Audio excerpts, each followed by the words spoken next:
Good morning everyone. সবাই কি করছো? সবাই ভালো আছো তো? আমি কিন্তু বেশ ভালো আছি। আবারও অন্য দিনের মতন চলে আসলাম আজকে একটা মিনি ব্লগ নিয়ে। আজকে আমি তোমাদের সঙ্গে শেয়ার করব একটা পাঁচমেশালি সবজি রান্না।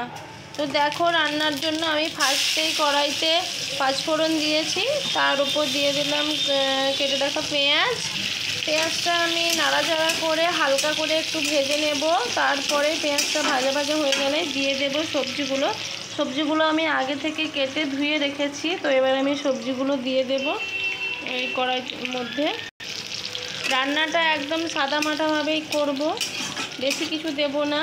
মশলার মধ্যেই পাঁচফোড়ন আর পেঁয়াজ দেবো, আর গুঁড়ো মশলা কিছু দেব। তো দেখো, এখন আমি সবজিটা দিয়ে দিলাম। এখন আমি এটা ভালো করে নাড়াচাড়া করে নেব। তারপরে আমি মশলাগুলো পরপর দেব। ফার্স্টে দিয়ে দেব হলুদ গুঁড়ো, পরিমাণ মতো নুন দিলাম, আর দিলাম পরিমাণ মতো লঙ্কা গুঁড়ো। তো দেখো, এবার আমি মশলার সঙ্গে সব সবজি ভালো করে মিক্স করে নেব।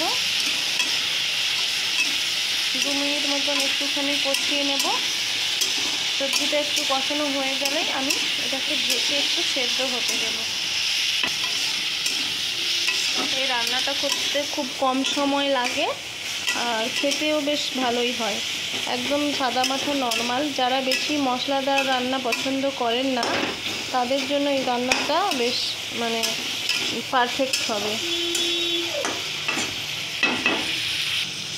আমি প্রায় 2 মিনিট ধরে সবজিটা নাড়াচাড়া করে নিয়েছি। এখন এটাকে ভালো করে ঢেকে দেব। ঢেকে দিয়ে 5 মিনিট রাখবো আমি। একদম আঁচটা কমিয়ে দিয়েই ঢেকেছি, না হলে পুড়ে যেতে পারে। ফিরে আসছি 5 মিনিট পরে, সঙ্গে থাকো, ভিডিওটা দেখতে থাকো। আর আজকের ওয়েদারটা দেখো কেমন। আজকে মেঘ করেছে, কয়েকদিন খুব বৃষ্টি হয়েছিল। আর আমাদের বাড়ির পাশে এই যে রাস্তা দিয়ে লোক যাচ্ছে, আর পাশাপাশি ফ্ল্যাট। তো হাওয়া বাতাস খুব কম আসে, আলো আসে বাড়িতে, বাট হাওয়া বাতাসটা কম আসে। মাঝখানে আরেকবার ঢাকনাটা খুলে নাড়াচাড়া করে নিলাম। বেশ ভালো রকম তেল বেরিয়েছে, দেখো যেইটুকু তেল দিয়েছি বেরিয়েছে। আর একটু ঢেকে দিই, দেখা হচ্ছে 2-5 মিনিট পরেই। কড়াইতে রান্না বসিয়েছি বলে এখানে আমি একটুখানি বড়ি ভেজে নিচ্ছি। আমি একটু ভাত খাবো, প্রেসার কুকারে নিজের জন্য ভাত বসিয়েছি। সবাই টিফিন করে নিয়েছে মোটামুটি, খালি আমারই টিফিনটা বাকি আছে। তো দেখো, বড়ির সাথে একটুখানি লঙ্কাও দিয়েছি, আলু ভাতে দিয়েছি, উচ্ছে ভাতে দিয়েছি। তো আলু উচ্ছে ভাতে আর বড়ি ভাজা দিয়ে আমি এখন ভাত খাবো। এটাই হবে আমার আজকের সকালের টিফিন। দেখো বড়িগুলো দেখতে কেমন লাগছে। আমার মা বানিয়েছে এই বড়িগুলো। শীতের টাইমে আমার মারা খুব বড়ি দেয়। আমি বাটির মধ্যেই ভেজে নিলাম।